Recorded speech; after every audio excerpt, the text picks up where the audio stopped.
This young girl in the picture, standing proudly with her dad in her Union flag dress, went into school to celebrate her British culture as part of a culture day in the school. Well, it didn't go exactly according to plan. You see, when she turned up at the school dressed in her Union flag, she was told, no, that's no good. You get to be that every day. That's not what we want to see. You're going to have to go home early because you're dressed inappropriately. Can you imagine the upset that that would cause a young girl going in thinking she's going to have a nice day with her friends and celebrate her British culture? You know, Britain and Ireland, with Scotland, England and Wales on it, we all have our own cultures and they are all to be celebrated. And who are these teachers to tell a young, innocent child what she can and can't be?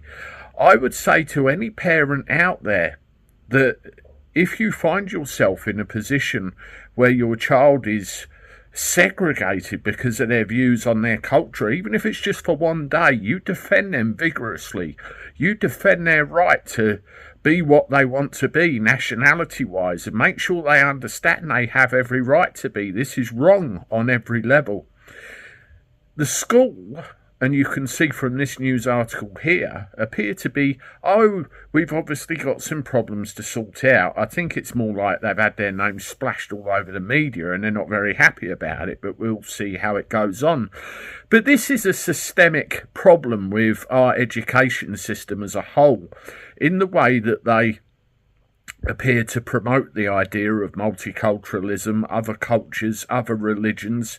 It's all going a bit wrong, and I'll bring you a video a little bit later about some clashes in Spain which illustrate this point quite nicely. Now, I want to tell you one of my own stories. When we went round secondary schools to look for an appropriate place, we ended up in the school that my son ultimately ended up going to. I'm obviously not going to tell you where that is for reasons I'm sure you'll understand.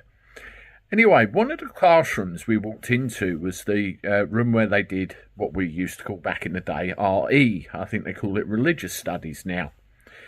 When we walked in, there was a load of presentations on the walls, wall displays that the kids had done, and you could see that they put a tremendous amount of effort into them. That's always the thing about youth, isn't it? The enthusiasm.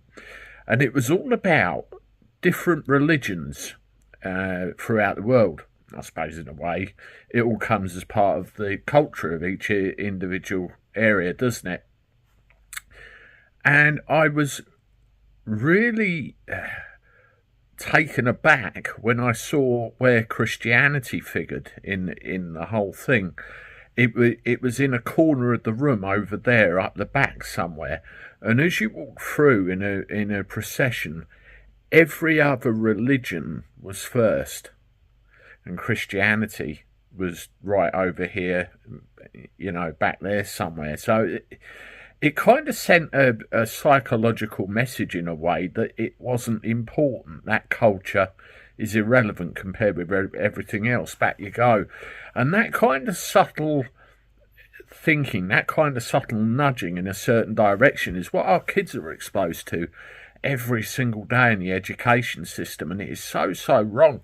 And the teachers which are leading them down this route probably had this themselves. So it's a thing that's happened over generations. I suppose as parents, what we can do, especially of certain age groups that remember different, is remind our kids of who they are, their identity, their history, teach them to be proud of that, and don't let anybody else tell them any different. Then, eventually, we may start re-establishing a sense of national pride. What do you think? Speaking of national pride, me, the Englishman, wants to say thank you very much for watching. Please hit the like button, subscribe to the channel. This video that's just popped up here is a video about England. Have a look at that. Hope you enjoy. And as always, I look forward to talking to you soon. Toodaloo.